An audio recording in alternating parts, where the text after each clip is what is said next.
Pra është një vendosëse. Mendoni ju se sot aktualisht mund t'i dalë njëri përballë Berishës, asnjë.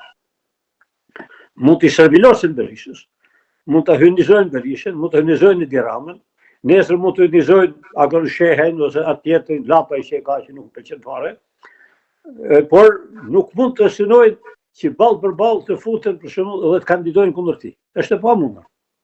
Edi Rama që kur ka marrë pushtetin nuk bën zgjedhje. Pse nuk bën zgjedhje?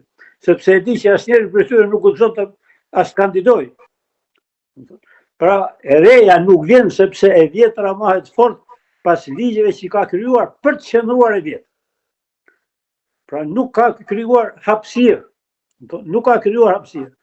Unë nuk kam drejtuar një periudhë vështirë një organizatë që ka patur qindra e mira antar, që themelojnë ÇK-n e këto. Pavarësisht se duket kështu, ndoshta pa bezueshme, ne kemi pasur frymën liberale dhe frymën kundërshtuese brenda strukturave tona shumë herë më të thelluar se sa kjo. Sepse nëse një parti nuk ka frymëmarrje, nuk ka liri, nuk ka, si thosh, vizion të shpërndar edhe tek anëtarët e saj, jo vetëm te kryetari. Atëherë kjo parti është destinuar të kthehet në parti despotike të kryetarit. Dhe dashje pa dashje ne kemi parti despotike, të cilët nuk e lejojnë terren të futet aq lirshëm. Nuk e lejojnë. Edi Rama, ka shumë siguri apo ka edhe ndonjë frikë? Ka ndonjë kemi ne pra elektorati i heshtur, mundet të bëj të dy liderët e partive të mëdha nuk kanë më frikë. Ato e kanë nënshtruar partinë. Ato e dinë që partia mund të, si thosh, ashpërsohet vetëm në momentin kur ato të shqasin thellë. Berisha pas 11 majit do ketë probleme. Do ketë shumë probleme. Edi Rama nuk besoj të ketë probleme. Edhe këto, si thosh, mos marrëveshje tani shumë jo me Tom Doshin, jo me Llapajt, jo me këto, janë kalimtare. Ato janë sa për të krijuar, si thosh, më shumë kuriozitet për zgjedhje. Është e pamundur. Pra do të qahet sërish, Partia Demokratike do të qahet sërish pas këtyre zgjedhjeve. Pikori, ajo do të ketë dy rrugë.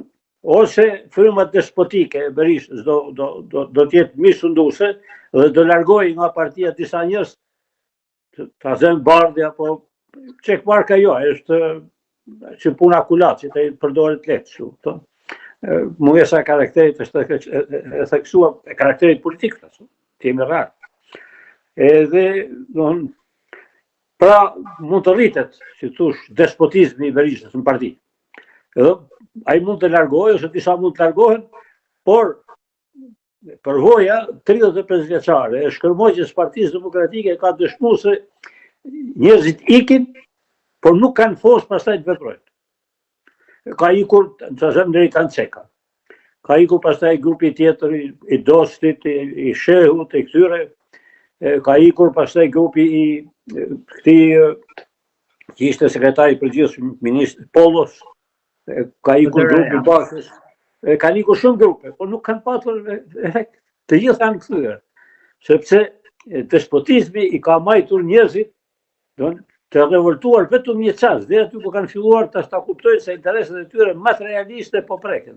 Në Shqipëri idealizmi është një temë tabu.